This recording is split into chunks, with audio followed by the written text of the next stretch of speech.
Direct, t'as fait ça toute ta vie, vraiment. Flatteur. Une bêche à côté, c'est pas Merde, c'est enregistré.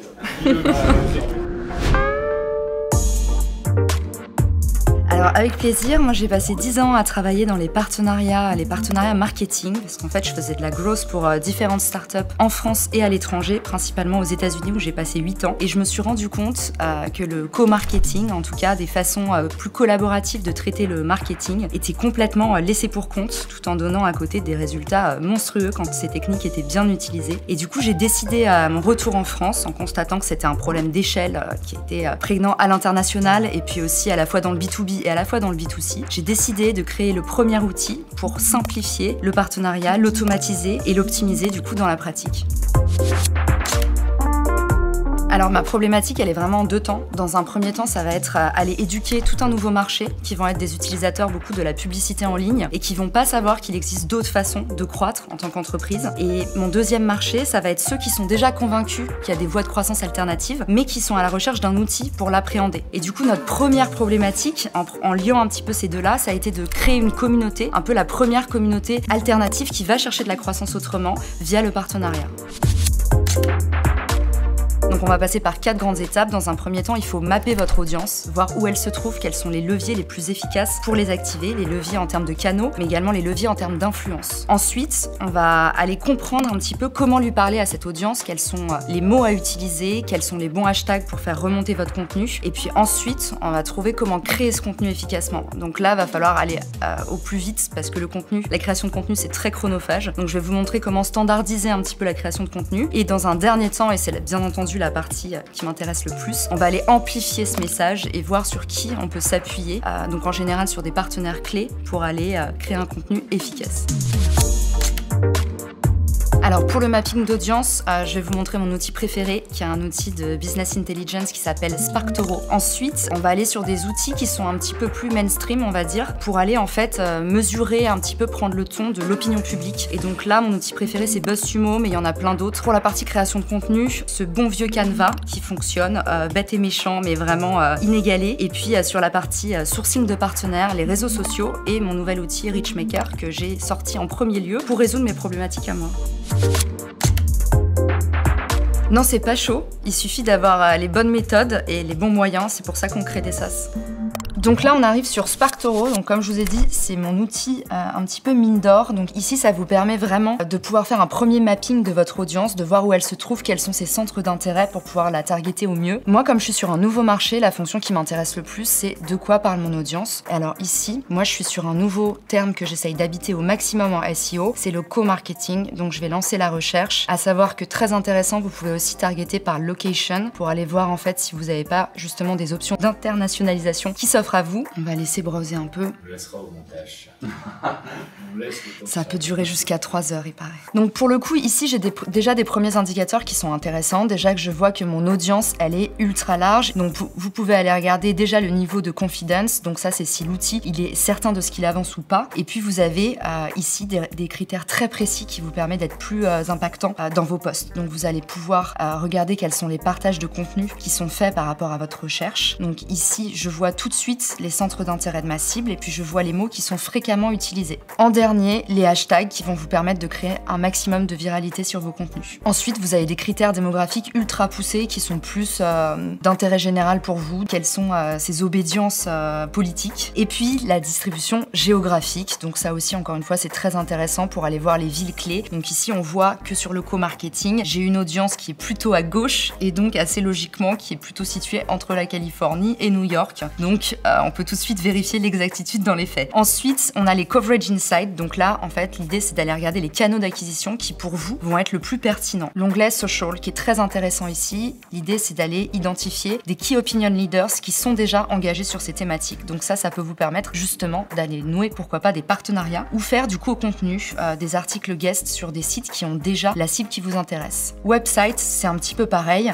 Il y a une métrique qui est intéressante ici, c'est que quand vous allez aller dans Overview, vous allez avoir avoir un cut qui est très intéressant. Entre les audiences justement social et website, vous allez avoir les hidden gems. Qu'est-ce que c'est? On va vous identifier des comptes qui finalement sont pas des comptes qui ont une autorité suprême dans le milieu, qui vont avoir une volumétrie éventuellement plus faible, mais qui par contre ont un taux d'engagement maximal. C'est-à-dire que si vous venez de vous lancer, vous allez plutôt aller targeter ces petites audiences de niche parce que vous allez avoir en général un taux de réponse meilleur en ciblant des petits sites, donc c'est un peu ce qu'on appelle les micro-influenceurs. Ensuite, on a la partie podcast et YouTube channel. Encore une fois, vous avez les audiences détaillées. Donc voilà, cet outil, honnêtement, c'est une mine d'or. Et puis surtout, la version gratuite vous fournit des insights qui vont beaucoup plus loin que ce que vous fournit Google Analytics ou le Google Market Finder que tout le monde connaît. On va pouvoir passer à BuzzSumo. Donc ça, c'est un outil, comme je vous disais, un petit peu plus mainstream, un petit peu plus connu. Donc ici, l'idée, c'est d'aller voir en fonction des mots-clés que vous allez habiter, là où va y avoir en fait le plus de stress points, là où va y avoir vraiment des points de vigilance qui vont être amenés, là où en fait les utilisateurs se posent des questions auxquelles éventuellement vous allez pouvoir apporter une réponse dans un article qui va fonctionner. Donc ici, moi j'ai tapé mon terme, co-marketing. Vous pouvez régler la granularité à la fois sur l'ancienneté, à la fois en termes de langue, vous avez plein de filtres, en termes de médias aussi, en termes de longueur de contenu, enfin voilà, vous pouvez vraiment jouer avec les filtres au maximum pour aller chercher en fait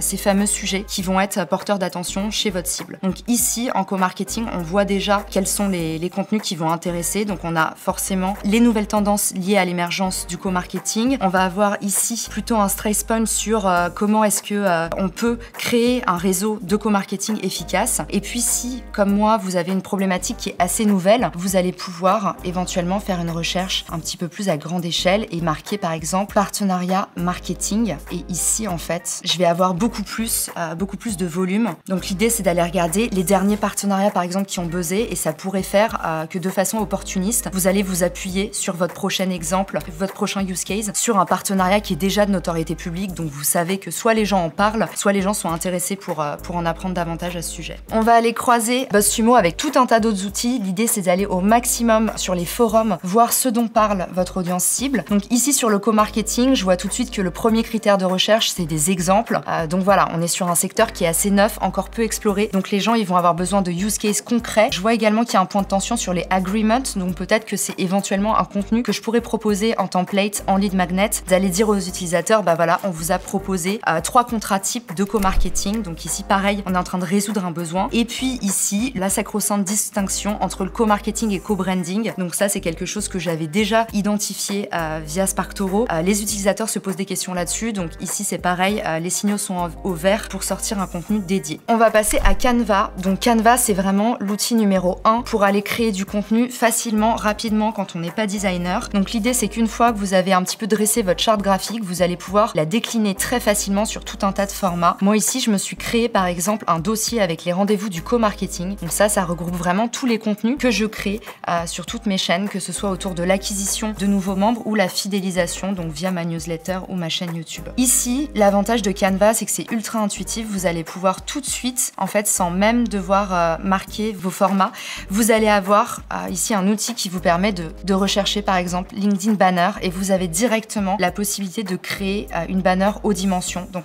pour moi, c'est un gain de temps considérable. Ça vous permet de créer comme ici un outil, un dossier pardon, où vous allez pouvoir regrouper tous les formats. Donc vous avez tous les jours l'utilité et en fait, une fois que vous avez créé cette bibliothèque de formats, donc vous voyez ici, j'ai ma LinkedIn Event Banner, j'ai mes maquettes de chaîne YouTube, je vais avoir mon thumbnail pour les podcasts, je vais avoir ma banner pour les articles, les annonces pour ma chaîne entreprise Richmaker et puis mon onglet pour la newsletter. Donc en fait, moi ici, j'ai créé toute une banque de formats que je peux dupliquer à l'infini et ensuite je vais faire du drag and drop tout simplement. Je vais changer mon visuel, je vais changer mon titre et ça me permet comme ça d'avoir beaucoup de vélocité sur la création de contenu qui d'habitude prend un temps fou puisqu'on est en train de gérer pas moins de 8 formats différents sur une même création de contenu. Donc ensuite, on va traiter la diffusion. Donc la diffusion, normalement, vous connaissez vos canaux, vous savez comment envoyer votre newsletter, comment diffuser sur les réseaux sociaux. Mais nous, on a créé en fait un outil qui vient agir en complément des 2 outils que je vous ai présentés sur la partie Business Intelligence, donc qui sont BuzzSumo et SparkToro. Avec Richmaker, vous allez pouvoir identifier des marques, des médias ou des associations qui sont affinitaires et du coup, vous allez pouvoir en fait tout simplement amplifier la diffusion de votre contenu. Donc après avoir créé votre profil gratuitement sur Richmaker, vous avez la possibilité ici via votre espace personnel, soit de déposer une offre, donc sur un partenariat typique création de contenu par exemple, puisque c'est le sujet qu'on aborde aujourd'hui, ou encore sur de l'affiliation pour aller chercher des backlinks qui sont qualitatifs. Et puis vous avez aussi la possibilité de faire de la veille. Donc à partir du moment où vous avez un profil, déjà vous êtes découvert, mais vous pouvez aussi aller découvrir les marques affinitaires. Et donc ici, on a un système de filtres qui vous permet d'effectuer une recherche du coup sur les verticales qui vous intéressent. Donc soit ça va être des verticales démographiques, donc un petit peu business intelligence comme on le voyait avec les 2 premiers outils. Donc audience, géographie, sexe, génération. Et puis vous allez avoir également le type de partenariat, donc le type de verticale à explorer. Donc nous ici, comme je vous disais, on va aller en priorité chercher du contenu et de l'affiliation sur cette thématique de Content Factory. Ensuite, vous avez les secteurs d'activité. Donc si par exemple vous voulez faire un contenu avec une boîte qui est spécialisée dans les logiciels, vous allez filtrer par logiciel. Et puis si vous avez envie d'aller juste taper une communauté qui est existante parce que vous êtes persuadé que votre levier d'acquisition principal ça va être YouTube et vous voulez soit une marque à Média Asso qui a un savoir-faire dans YouTube, soit une marque qui a une communauté déjà constituée, vous allez pouvoir pareil aller cibler une communauté et taper un volume précis en fonction de ce que vous visez. Ensuite, les recherches enregistrées, donc vous pouvez sauvegarder ces recherches et puis vous allez pouvoir aussi cibler votre recherche sur les acteurs donc, que vous avez écrémés précédemment qui ont déjà une offre tout simplement. Au lieu de monter votre campagne, vous allez juste être dans la réaction et aller vous plugger à une campagne existante, ce qui vous permet de pré-mâcher votre travail et peut-être de tester également de nouvelles choses. Les résultats, ils ont été exponentiels et honnêtement, on était les premiers surpris de constater qu'il y avait en fait soit une ouverture de marché, soit en tout cas une ouverture d'appétit sur tous les sujets liés au partenariat, à la collaboration. Et en fait, on s'est rendu compte qu'en habitant ces thématiques, même en partant d'un mot-clé ultra nouveau qui peut faire un peu sourire comme le co-marketing, puisque tu vois, c'est encore un buzzword de plus, et qu'en plus tu leur dis qu'il y a un outil qui arrive bientôt pour répondre à leurs besoins, en fait, il y a une attractivité qui est naturelle, qui fait qu'aujourd'hui, on n'a même pas besoin finalement de faire de l'outbound. Et aujourd'hui, le 14 février, on sort pour la Saint-Valentin de notre bêta et du coup le site de rencontre pour les marques devient accessible à tous et au plus grand nombre. Ouais, peut-être quelque chose dont on a oublié de parler et c'est ultra important, c'est en fait la skills copywriting. Et sur cette partie-là, honnêtement, j'étais pas légitime de vous donner des conseils parce que je suis encore moi-même en train d'apprendre. Par contre, faut pas hésiter, moi là sur ces 4-5 mois d'expérience sur la partie création de contenu, faut vraiment pas hésiter à être clivant. En fait, au début, quand on commence à créer des contenus, comme on n'est pas très sûr de nous, on a tendance à se dire je vais bien rester dans les clous et je vais faire du contenu finalement très attendu. Mais en fait, si on fait du contenu attendu, on crée pas de valeur ajoutée. Donc en fait, n'ayez pas peur d'avoir peut-être des mauvais commentaires dans un premier temps, des gens qui vous disent je suis pas d'accord, des gens qui vous disent ça c'est mal expliqué, parce qu'en fait c'est comme ça que vous allez apprendre très vite, monter en compétences très vite, et puis c'est ça qui va vous donner aussi la niaque et qui va vous donner un maximum d'utilisateurs. Nous il y a beaucoup d'utilisateurs au début qui nous ont dit non mais le partenariat on n'y croit pas, c'est trop long à mettre en place, on n'a pas assez de résultats, c'est pas assez traquable. En fait moi c'est ces utilisateurs mécontents là qui sont venus me voir dans mes posts en me disant c'est pas si facile, c'est eux qui m'ont permis vraiment de reformuler mon expression de besoin et c'est eux que j'ai eu envie de convaincre et honnêtement les résultats ils ont été très très bons. Vaincre à fond la peur de l'échec et le syndrome de l'imposteur qui est la grande spécialité française.